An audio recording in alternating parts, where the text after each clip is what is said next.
Hello students, welcome back to my YouTube channel. आज हम लोग अपनी क्लास 7 साइंस कंटिन्यू करेंगे और अपना न्यू लेसन 9 शुरू करेंगे, जिसका नाम है जंतुओं एवं पौधों में परिवहन।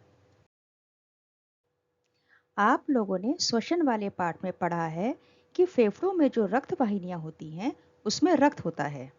तो जो ऑक्सीजन हमारे फेफड़ों में पहुंचती है वह रक्त वाहिनियों के रक्त में अवशोषित यानी एब्जॉर्ब होती है और हमारे शरीर की सभी कोशिकाओं में पहुंचती है, जिससे ऊर्जा उत्पन्न होती है।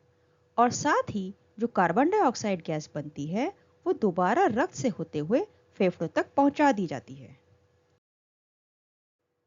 मनुष्य में परिसंचरण तंत्र 3 भागों से मिलकर बना है: हृदय, रुधिर वाहिनियां और रुधिर।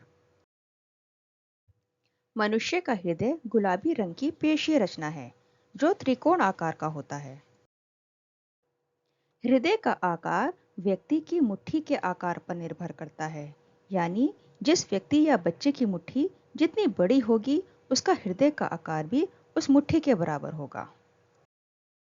हमारा हृदय वक्ष गुहा में बाईं ओर स्थित होता है। हमारे हृदय में 4 कक्ष होते हैं। 2 कक्ष ऊपरी भाग में होते हैं जिसे अलिंद कहते हैं और 2 कक्ष नीचे के भाग में होते हैं जिसे निलय कहते हैं। हृदय के दाएं भाग यानी दाएं अलिंद और दाएं निले में कार्बन डाइऑक्साइड युक्त रक्त बहता है और बाएं भाग यानी बायां अलिंद और बाएं निले में ऑक्सीजन युक्त रक्त बहता है। जब दोनों अलिंद और दोनों निलय लयबद्ध तरीके से सिकुड़ते हैं तो उसे संकुचन कहते हैं और जब ये फैलते हैं तो इसे शिथिलन कहते हैं।